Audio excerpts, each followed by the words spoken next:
started programming maybe 20 years ago and started using Scala 5 years ago. And I came to Ljubljana a week ago.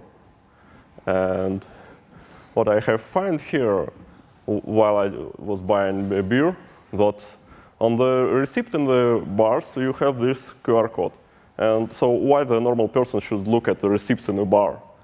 Well, because I'm working in this company for the last 3 years, it's called OneOFD, and it stands for the Fiscal Data Operator. So what we are doing, we are processing fiscal data. From the last year in Russia, every cash register has to send data to the tax service. And they do not do it directly. So when you are buying something in the shop, this data sends to the fiscal data operator. And it sends approval to the cash register, you get in the receipt, at the same time the receipt sends to the tax service, and it also stores by the fiscal data operator.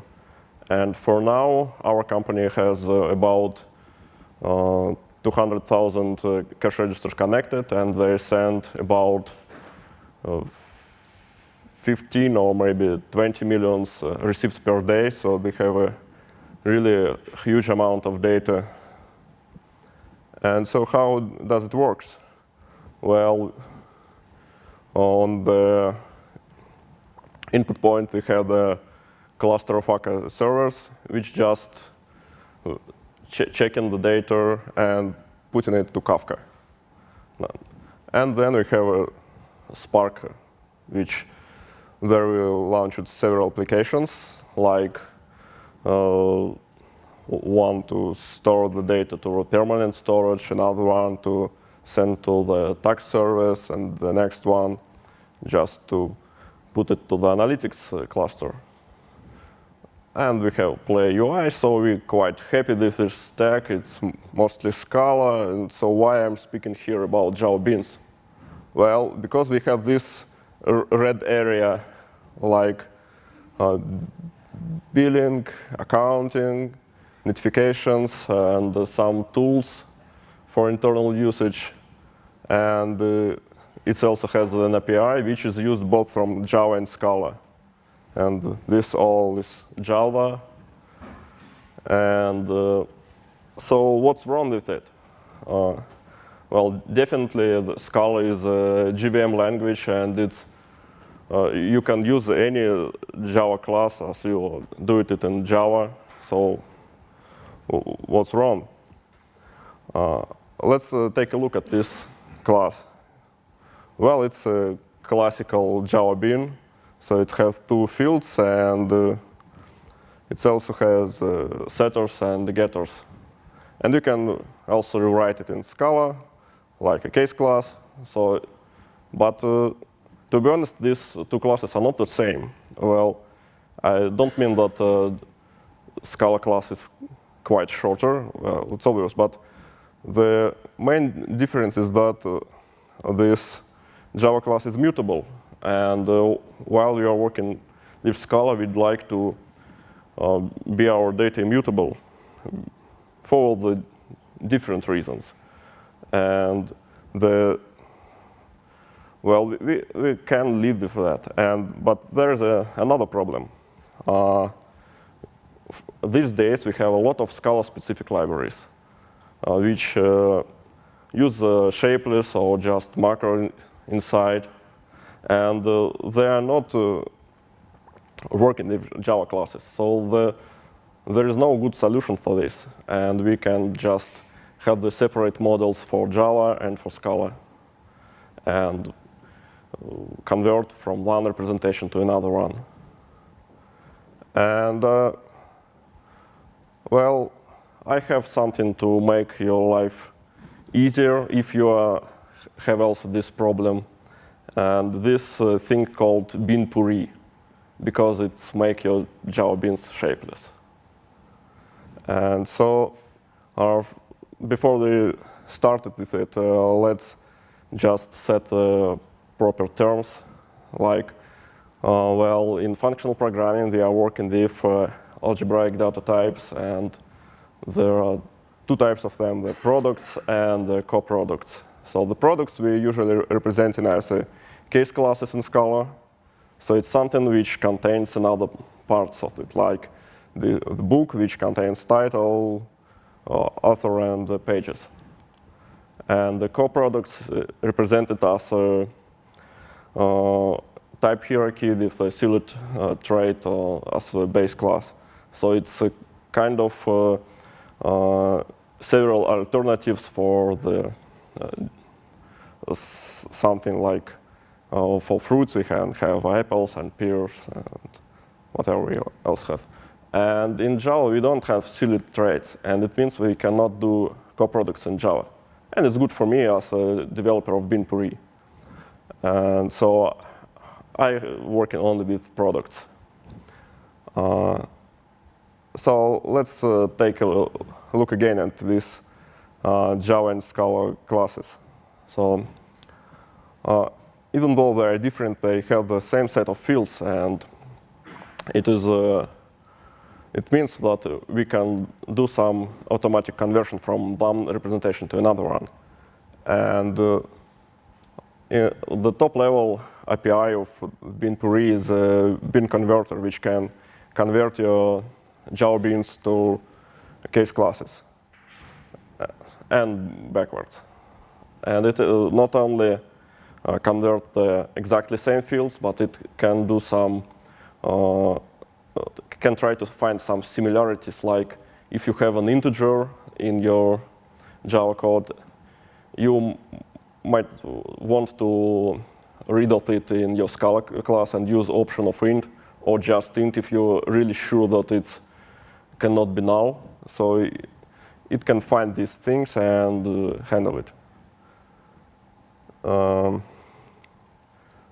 So to start talking about it deeply, because this is only the top-level thing, I need to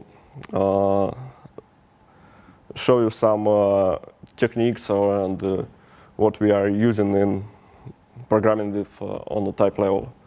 So the type classes. Fortunately, you just had a talk about type classes, so I don't spend here a lot of time. So this thing came from Haskell. I think from maybe it's also available in some other functional languages. So the idea is that it's we can split our data and our behavior, and the behavior is described by the type class.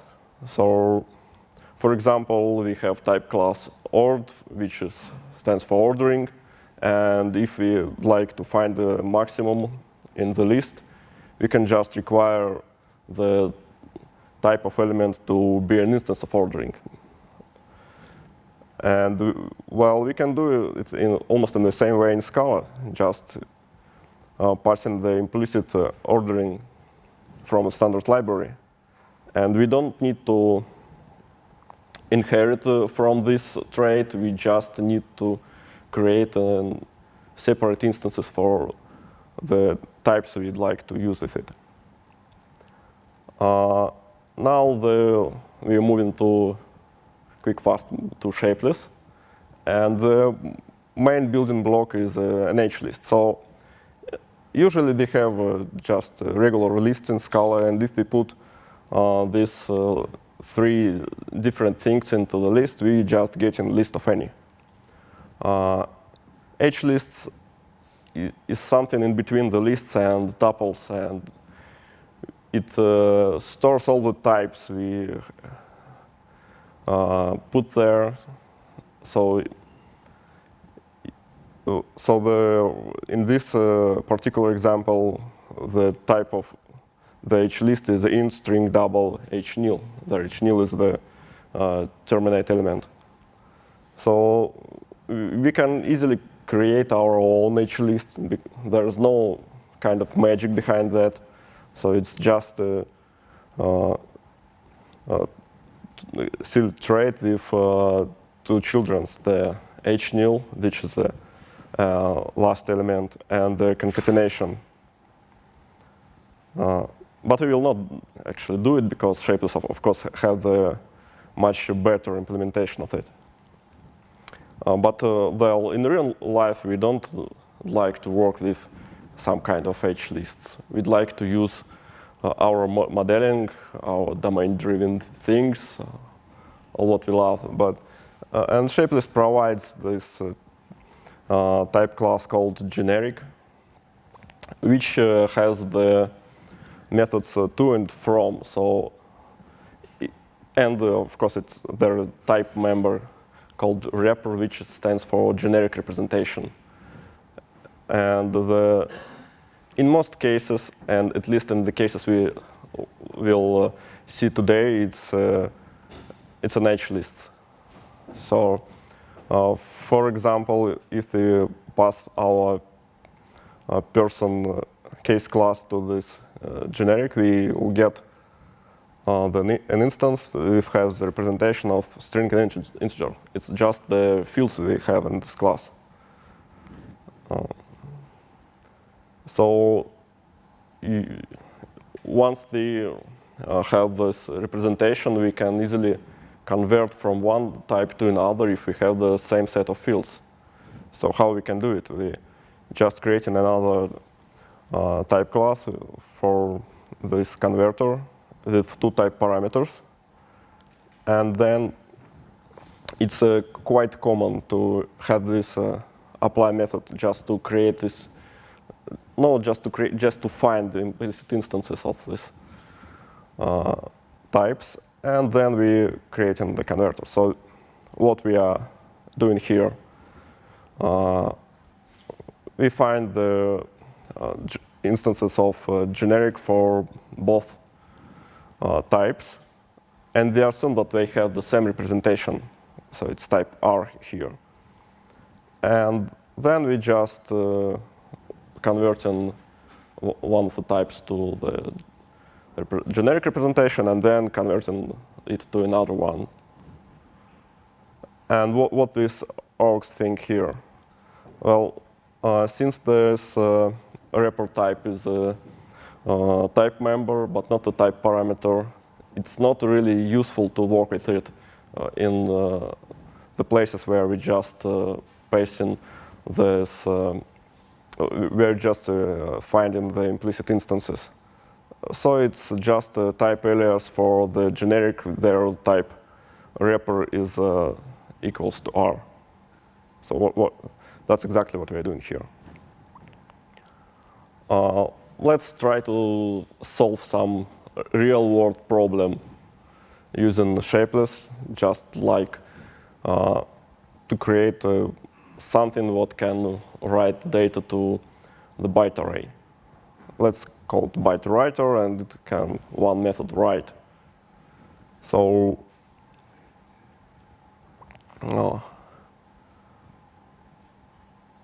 well, how we can do it? For the simple cases like ints or strings, we just create an implicit instances of this type class and just putting the data to the byte buffer and getting the bytes. But well, it's not what we exactly want. We'd like to work with our types. What if, imagine that we already have this thing which can write the HLists to bytes. Then we can just use our generic to convert this type to the HList and then write an HList. But once we don't have this thing to write HLists right now, but we are going to do it. So as I mentioned before, the HList have the two instances. So an empty HList is HNil, and it's definitely can be just converted to an empty array. And so if the list is not empty, we can work with the head of the list and the tail of the list. So we have the implicit instance for the head, and it might be one of this string or int we just defined before. And for the tail, it's just another HList. So we are writing it, writing head and adding what we have for tail. And it's quite of the common way we are working with Shapeless for solving these kind of problems. So we working with head, with tail, and combining the results. So what for the Java beans? Well, BeanPurée contains the same thing like a generic. It's called BeanGeneric, which works with Java beans, and it provides this HList representation of the Java bean. So we can just write almost the same code we did on the previous slide for the products and get it working for the beans. Well, the labels. What we see before, we just taken the data and we'll lose all of the fields information from our generic representation. Sometimes it's not as not what we want. We need the field names, all of this stuff. And for the beans, it's also it's even bigger problem because for the products, the order of the elements in the HList is the order of the constructor parameters. But for the beans, I'm using only the declaration of the getter's order. And well, it doesn't make real sense for this because I don't want to change my representation when I just move the methods in the class. So we need something more reliable. Well, I will say some scary words like in Scala, any literal has its own type called singleton type. It is not really useful itself, but it might be helpful with the phantom types, which is the thing you get when you just inherit from the singleton type. And Shapeless use this for the tagging, and the HList of tagged types called records. And there is a class called LabelledGeaneric, which can convert your ADT to the records and backward, just like the generic, but with labels. And BeanPurée also have LabelledBeanGeneric, which do the same for Java beans. And I think I will try to teach you how to deal with that without a deeper understanding what is going inside, like if you just read this book. So if we, for further examples, I will use LabelledBeanGeneric from BeanPurée, but it's all the same with LabelledGeaneric from Shapeless. So if we put our class person to the LabelledBeanGeneric, we will get this mess. But we can try to clean it up, and well, it's still the same set of fields, the string, the integer, and with some additional types on that. And you might mention that it contains the field names. So we can somehow grab it from there and use it. Let's try to write a converter to the Scala map. So we'll have a field name and any for the value. So as usual, we start with an apply method, and then, so since the record is still the HList, we work in the same way we do before. So just for the empty record, it's definitely HNIL. We get in an empty map. If it's not empty, well, we have now the head, the tail, and this K. It's a symbol of this of the head. And let's take a closer look at this result type. So we have HList, but the head element is something called FieldType. So what is it? It's defined like just v with key tag k and v. So if we take a look again at this representation type for labeled, that's exactly what we have here. String with k tag, the symbol, blah, blah, blah, blah, blah. And we can just substitute it and get it like what we have here. And now we can continue with our two-map implementation. So we have also something called witness here. And this thing just need to get the value associated with a singleton type on the value label. So in this concrete case, we just need to get it like a field name. So we have the field name, we have a value in the head element, and we are adding it to the map constructed for the tail. Does it make sense for you? Okay. And now, once we have it for the records, we can just convert the bean to the record and the record to the map. Let's take a look at another example. It's actually the part of the BeanPurée. It's called StrictBeanConverter. It's almost the same with BeanConverter, but it doesn't do this magic with searching for the similarities. So if there is an Java integer, you have to have the Java integer in your Scala class as well. So how we can implement that? So we have now 4 type parameters. The B is our Java bean, P is our product, and 2 representations for the bean and for the product. Why they are not the same? Well, just because the fields order can be different, and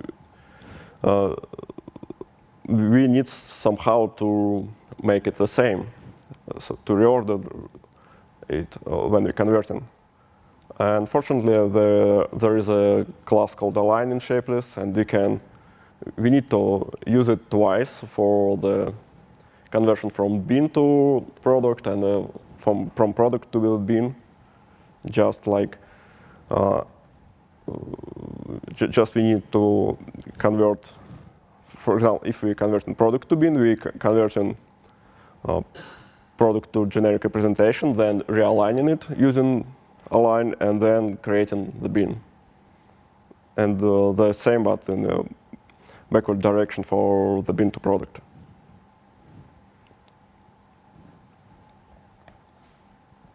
Now we can take a look how it works inside. So of course, there are a lot of macro stuff. And so let's start from the BeanGeneric. Well, so the type class is almost the same with generic from Shapeless. And so what we need to do here is get all the fields. So what is the fields? It's the name, the setter, and the getter. We need to define type Repr. We need to implement method to, implement method from, and draw the rest of our. So let's try to do it just by hand. I think it's kind of a good starting point when you're trying to implement something with macros. Just try to write what you're supposing to get from that. So for our class person, the Repr type is a string integer HNil, just like the set of fields. The Method 2 is just calling the getters and putting them into HList. And method from is a bit more complicated. It's using pattern matching to deconstruct the representation and then create fresh instance of person, and then using setters to put the proper values there. Well, in Shapeless, there's a class called case class macros. It's some of the internal parts, but it's public. And if you are trying to create some non-standard Shapeless stuff and you need to work with macros, you definitely should look there. There are a lot of utilities. And I created trade beanutils, which have some utilities for working with Java beans. So the modeling here is just the case class field, which contains the name, getter, and the setter. And here's the implementation of the bean fields method, which extract all the fields from the parsed type. So what it's exactly do, it's just getting all the public methods and filter out everything what's not supposed to be a getter, and then left only those of them which are have the corresponding setters, and then creating this instance of field. Not a really pretty piece of code, but it works fine, and you can just use it. So once they have these fields, we can create the representation type just from the final result type of the getter. So we mapping that and putting it to the HLists type tree, whatever it means, from Shapeless, which create a syntactic tree for the representation type. And it's almost the same for the deconstruction method, which converts the bean to the generic representation. It's just we just pass in there the name of the variable, and it applies the getters on it, and putting it to the HList value to create an HList.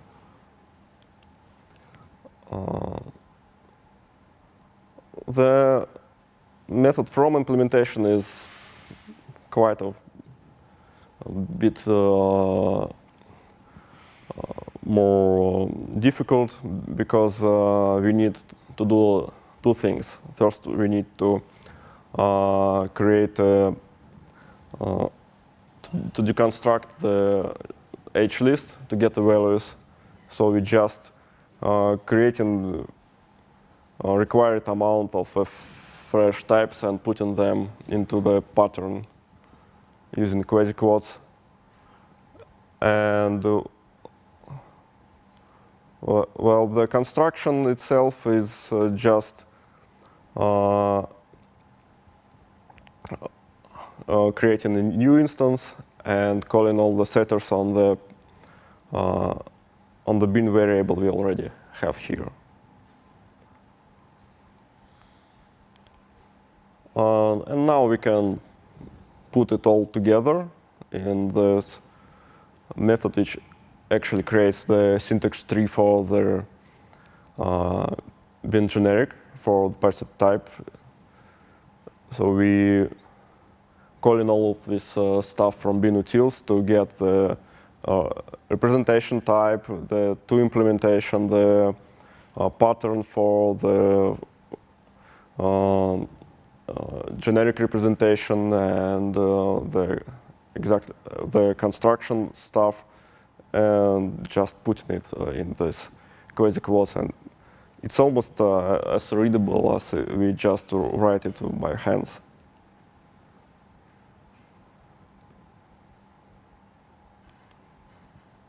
And so now we can continue with labeling. And what is BeanLabelling? Well, it's a core part of the LabelledBeanGeneric.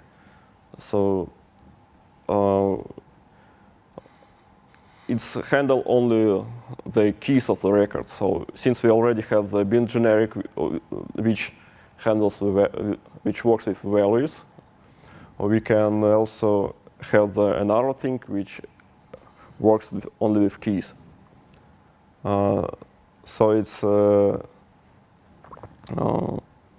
type class, of course, which extends this dependent function 0. So what does it mean? It has an apply method without any parameters, and it return type out, which in our case is HList. Because for the beans it can be anything else. So, well, since we already have this bean fields method, which get all the fields, we can just take it and create the type and the value from it.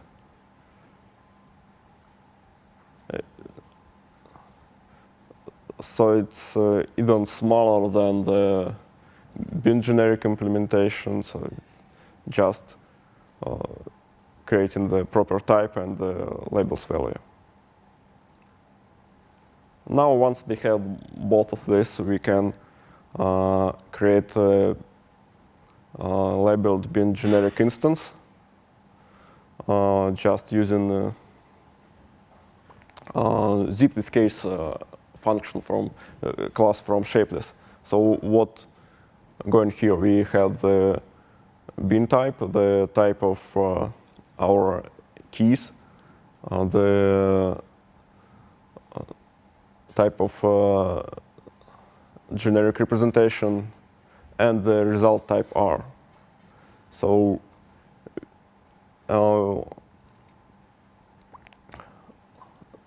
we zip in the keys and values to type R. And what else we have here is this evidence that R is a supertype of G. Sorry, subtype of G. Why it's so? Just because the HList is covariant. So adding this additional type information doesn't change the. It's still we can use it like it was a type without this information, and we need it in this in the implementation of method from, where we call generic from on the type R, but it expects type G. And so, well, I think I was able to show you that Shapeless is not that scary. At least if you are just trying to solve some kind of problems and don't need to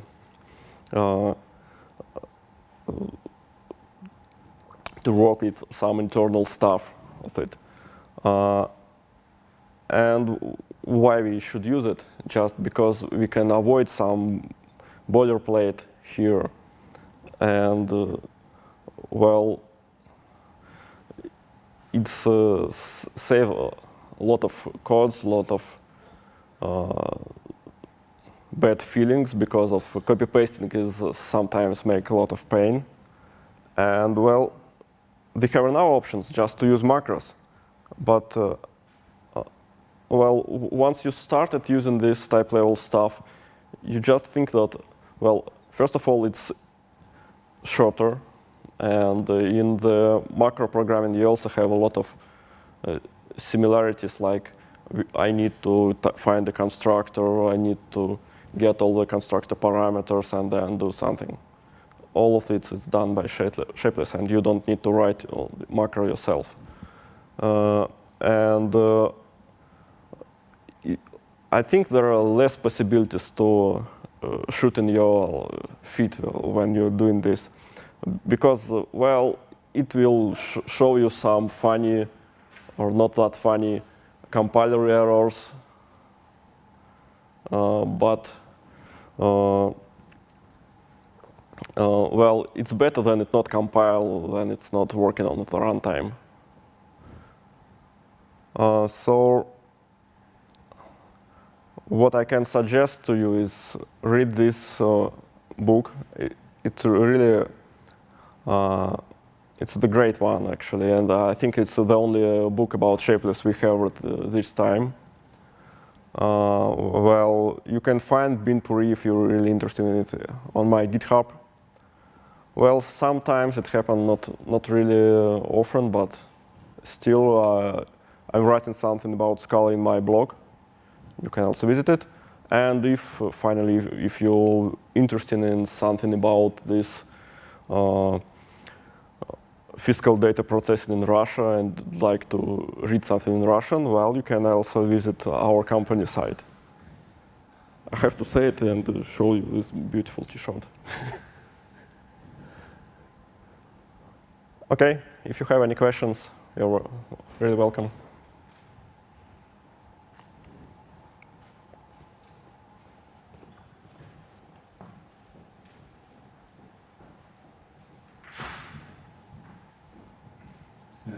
Thank you for your talk. Two questions. First, when you get a compilation error with Shapeless, essentially means your Shapeless code has a bug. So how do you debug it when you figure out where it went wrong? Oh, yes. Well, it's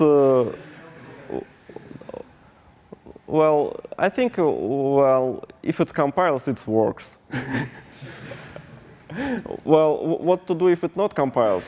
Well, it's a problem, yes. We have some useful stuff. Just Roman shows me this compiler plugin. I don't remember the actual name, but it shows you this implicit resolution tree, and it's can make your life much easier. It's called Splay. Another question. So with your solution, you're still duplicating the Java beans and case classes. Do you ever try to just generate the beans from the case classes or case classes from beans or something? Just automatically, so I don't have to make two hierarchies? Well, the point is that personally, I'm not really like this code generation stuff. I mean the model generation. And the second thing, it is not yet implemented, but I'm thinking about that. Sometimes these hierarchies are not exactly the same. So some fields can be not available in our Scala model, and some fields are not available in Java, and so we can just use, I don't know, maybe use monoids, or for the beans we just can leave with these fields not initialized or something like that. So I don't think it's make really sense to have exactly the same generated models.